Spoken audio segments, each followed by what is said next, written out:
Hello, everyone. I am Mr. Bailey, and welcome to tonight's edition of Selfie Social Studies, where I pretend to be cool and hip and with it and all that with the social media stuff. And hopefully, you learn something, which I think you will. Tonight, we are in the midst of the Cold War unit, and we are going to examine the major economic philosophies that defined the Cold War: capitalism and communism. Now, as we talk about these two philosophies and their relevance to the time period, there's an important fact we must keep in mind. Neither side of the Cold War practiced a pure form of either economic policy. I know, right? All you ever hear about is America symbolized capitalism and the Soviets symbolized communism. But the truth is a little hazy.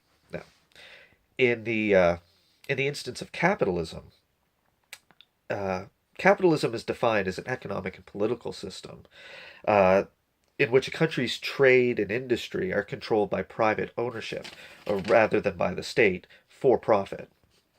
However, American capitalism, like many other capitalist economies across the world, has morphed over the years from a traditional laissez faire or free market economy into a mixed economy, which combines capitalist traits of free markets with socialist regulatory and interventionist policies that allow for both public and private ownership. Now, much of this transformation occurred during the New Deal. The powers of the federal government were expanded, and many federal agencies, like the National Labor Board and the Federal Communications Commission, as well as social welfare programs like the Social Security Act and regulations like the Fair Labor Standards Act, were all enacted in response to the Great Depression. Now, this gave the federal government a measure of control over the national economy and private enterprise, as well as a direct presence in the national economy, which has been exercised to varying degrees over the years based on the political philosophy of the controlling government at the time. So, when we talk about capitalism in the United States, we're mainly referring to the concept of private ownership, which remains a core fundamental value of American society to this day.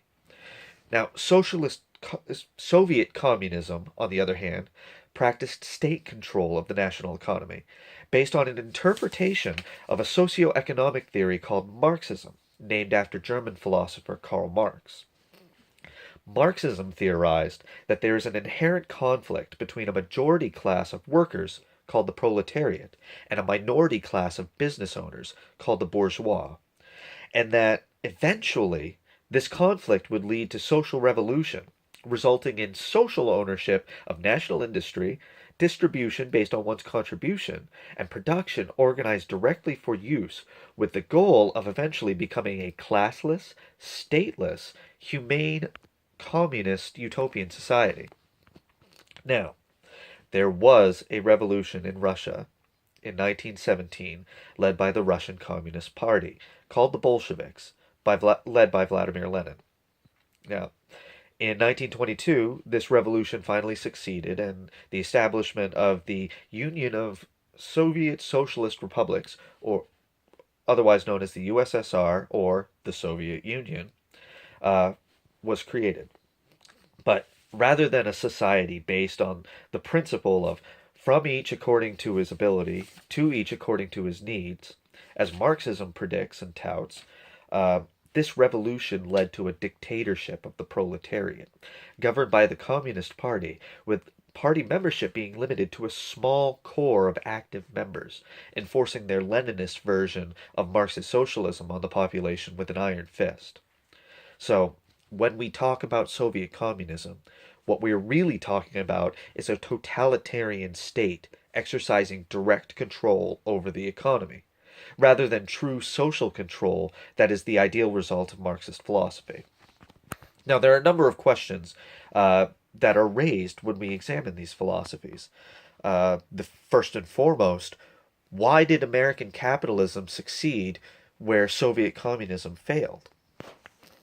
uh, from a pure capitalist perspective, uh, communist philosophy provides little incentive for individual achievement. resulting in an unmotivated workforce and a crippling lack of industrial and technological innovation. But from a Marxist perspective, one would say that the revolution that would have happened in a purely capitalist America was held off due to the United States' acceptance of socialist policies, and that the Soviet Union was not a true communist state. And so the economic society described by Marxist theory couldn't be born out of the totalitarian government that was ruled by the few, which was, in fact, exactly the type of society that the proletariat was supposed to be rising against in the first place. Now, which side is right? The truth of the matter is that historical data uh, doesn't provide enough evidence to support either side definitively. And the truth probably lies in the middle when one considers that in present day global uh, economic economic environments, um, most of the industrialized nation is a mixed economy like the United States, where capitalism and socialism are combined, trying to make a sort of Frankenstein's monster of the best aspects of each. Now, there's no one system that works best. Um, this can be because different populaces have different views on how economics should be run. For instance, in Scandinavia, they accept a much higher tax rate in return for federal government provided social services that the United States would ever even begin to consider at this time. The United States currently runs one of the lowest tax rates in the industrialized world, but its populace believes that they are heavily overtaxed. So you couldn't tax American citizens at the 40 to 50 to 60% clip that Scandinavians might see in return for all of the benefits that Scandinavians get from their federal government. Another question that could be raised is why did the Soviet communists abandon the Marxist ideal Marxist philosophy and embrace a sort of totalitarian ideal?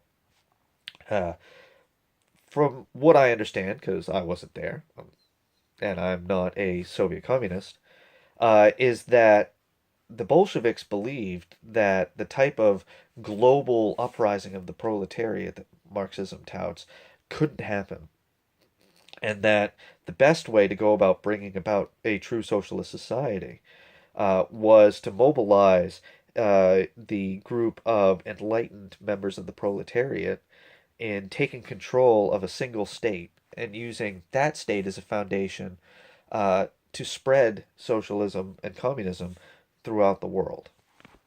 Now, obviously, this didn't happen because the communist state that was founded with the USSR um, was much more hardline and was generally a brutal totalitarian state where millions of people were murdered in the name of preserving, the standard of government.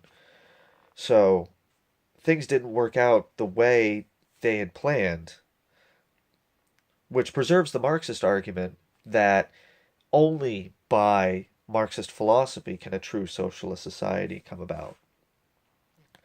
So, as you examine these philosophies and look back, think about how these philosophies have come to affect the world today.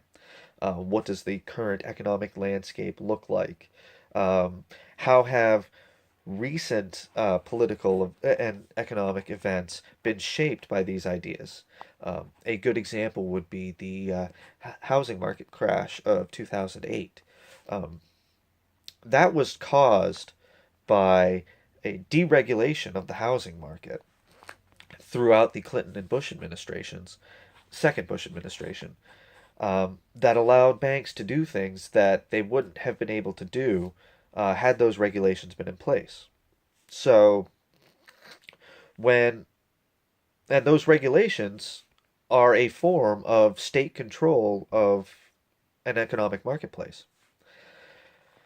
So as we look at those things, I want you to consider what economic system best fits your own personal philosophy.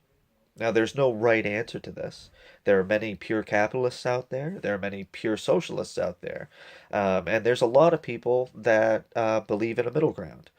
So I want you to examine your own personal philosophy. And in class, we will discuss those philosophies and your reasoning behind them and how you might go about implementing them. Because even if you have your philosophy defined and you have people who agree with you may not agree on methods. Some people are okay with taxation, other people to fund social programs, while other people look mainly to regulate industry to make sure that they're not doing anything that could be potentially damaging to the national health. So examine those things. Come to class with your arguments, and we will discuss them and move forward in the unit. This has been Selfie Social Studies. I am Mr. Bailey, and I will see you all later. Thank you.